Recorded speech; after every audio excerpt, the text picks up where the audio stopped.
Hey everybody, in today's video I'm going to show you how you can create a waterfall chart in Microsoft Excel.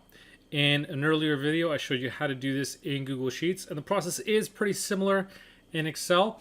There are some slight differences, but I'll walk you through this step by step. So in this example I'm going to use another earnings report, this one from Adobe. So I've got the company's most recent earnings report here. And for this example, I'm going to use its statement of cash flow. So for the period ending June 3rd, 2022, the company generated cash or increased its cash by 626 million. But that was less than the 798 million that I reported in the prior year period. So what I'm going to do is put these values, or I've already done this, I've put these values into my spreadsheet, and I'm going to find out what changed to result in this decline in cash flow. So I've got each of the line items here. These are in millions. And so like with any waterfall chart, whether it's Google Sheets or Excel, what you want to do is calculate the change from one period to the other. So to do that, I'm going to insert a column here, type in change, and take the current period value, subtract the prior year period to get my difference. Copy that down. And now I'm going to sum these up, because it's always helpful to double check your numbers, make sure everything's adding up correctly. So this past quarter was 626 million. Prior year period was 798. So that's a difference of 172 million. If I select these two values, you can see that it nets out to 626. So now I know that my calculations are correct. So now that the change is calculated, the next thing I can do is actually create that waterfall chart. So I can select this range here, go to Insert, select Chart, and you'll notice here on the recommended charts, there is a waterfall chart already on here that I can select. Now, if it doesn't show by default, you can go to the All Charts section and go down here to Waterfall and select the same waterfall chart. I'm going to hit OK. And just like that, I've got my waterfall chart ready to go. However, there's some changes that I'll want to do. And the first is changing the colors, because right now it shows a decrease as being orange and increase being blue. And that's not what I want. So the easiest way to do that, the easiest way to make that change is selecting the decrease on this legend here. And then on the Home tab, I can just change this color to red. Do the same thing for the increase, except this time I'm going to change it to green.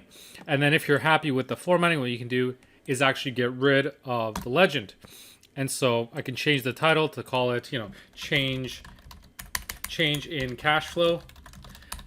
And what I'm also going to do is, just like in Google Sheets, what I did was I added a total at the beginning and at the end. Because right now, if I don't do that, it just shows me the change starting from 0. So that's not really where I'm starting from. I want to see how I got from that 798 million to 626 million. So I'm going to insert a row here and call this my starting value, and just type in 626, because that's my cash flow from the, actually no, I want this to be the previous period, because that's from starting at 798 and I get to 626 being my ending value. So basically I want to see how I got from this last year to this year for the first quarter.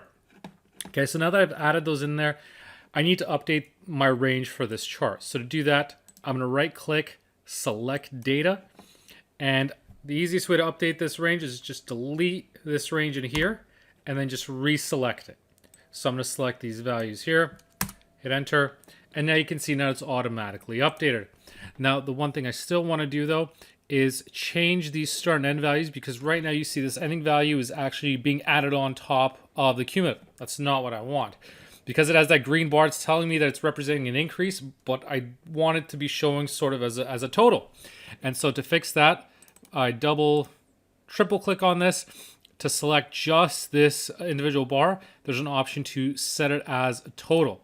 And by doing so, it changes to gray. If you recall earlier, the legend had a gray color for the total.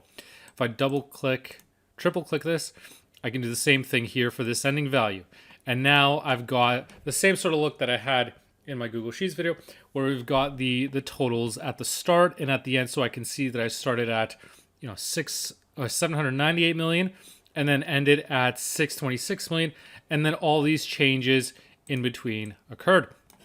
Now, the one thing with these charts is Excel will automatically adjust the spacing here. So if you don't like this vertical look, you can sort of shrink down the font to squeeze it in. You can shrink these descriptions a bit if you want them to go horizontally. Right now, there's not enough room here to do that. But if I wanted to, I could definitely adjust that. So looking at this waterfall chart, I can see that the biggest declines were a change in deferred revenue of about 140 million, and then also more repurchases of common stock, about 200 million more. So that explains why the company's cash flow at the end was less than the prior year period. So really those two main items. And if you wanted to, you could add data labels on here by just right clicking, add data labels, and then you've got it in there. You could also change the design if you wanted to use a different template. For example, if you wanted to have a darker background, if you wanted these vertical bars.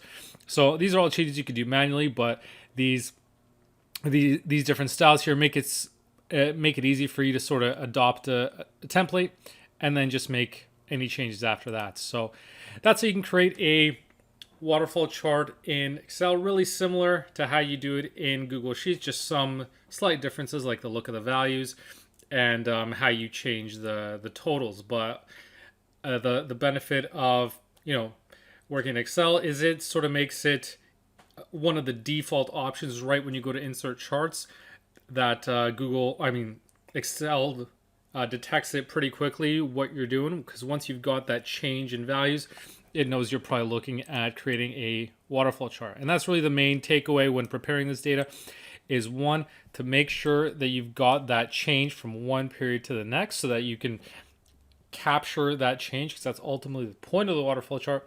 And secondly, to make these descriptions as succinct and short as possible, because if you've got large descriptions, this is not going to show very nicely on here. So those are the main things to look out for. But other than that, pretty simple to make a waterfall chart in Excel. You just wanted to go over that.